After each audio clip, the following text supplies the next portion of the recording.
अस्सलामुअलैकुम। Brain haemorrhage एक ऐसी कंडीशन है जिसमें ब्रेन में मौजूद कोई ब्लड वेसल फट जाती है, जिसकी वजह से ब्रेन में ब्लीडिंग होने लगती है। ब्लीडिंग या तो ब्रेन टिश्यू में होती है या फिर ब्रेन को प्रोटेक्ट करने वाली कवरिंग में। ब्रेन की कवरिंग को मेनिंजेस कहा जाता है और ये कवरिंग 3 लेयर्स पर मुश्तमिल होती हैं।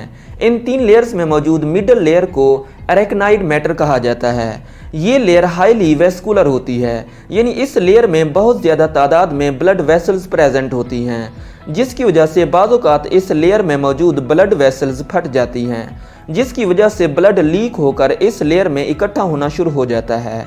ब्लीडिंग ब्रेन टिश्यूज़ में हो या अरेक्नाइड मैटर में, दोनों किस्म की ये ब्लीडिंग ब्रेन को नुकसान पहुंचाती है।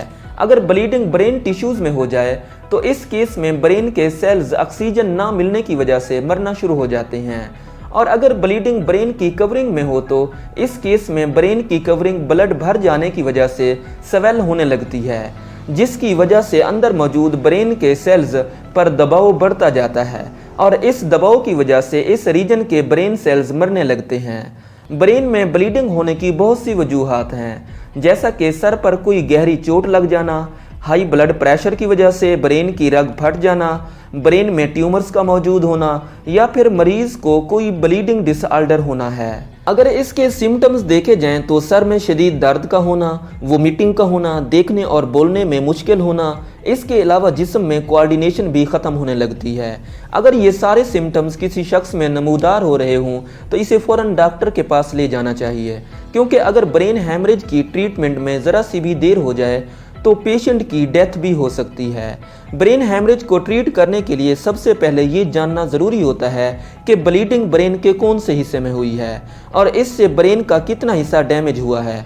ये सब चेक करने के लिए डॉक्टर सीटी स्कैन या एमआरआई करते हैं, और जब डॉक्टर्स देख लेते हैं कि ब्लीडिंग ब्रेन के किस हिस्से में है और कितनी है तो इसके बाद ट्रीटमेंट शुरू कर दिया जाता है।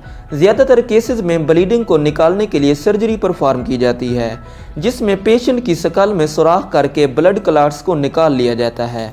ट्रीटमेंट के बाद अगर मरीज़ में कोई फिज़िकल एबनॉर्मलिटीज़ रह जाती हैं, जैसा कि चलने फिरने और बोलने में मुश्किल हो, तो इसको दूर करने के लिए फ़िज़िकल और स्पीच थेरापी की जाती है, जिससे जल्द ही मरीज़ सेहत याब होकर अपनी रोज़मर्रा की एक्टिविटीज़ ठीक तरह से परफॉर्म करना शुरू कर देता है।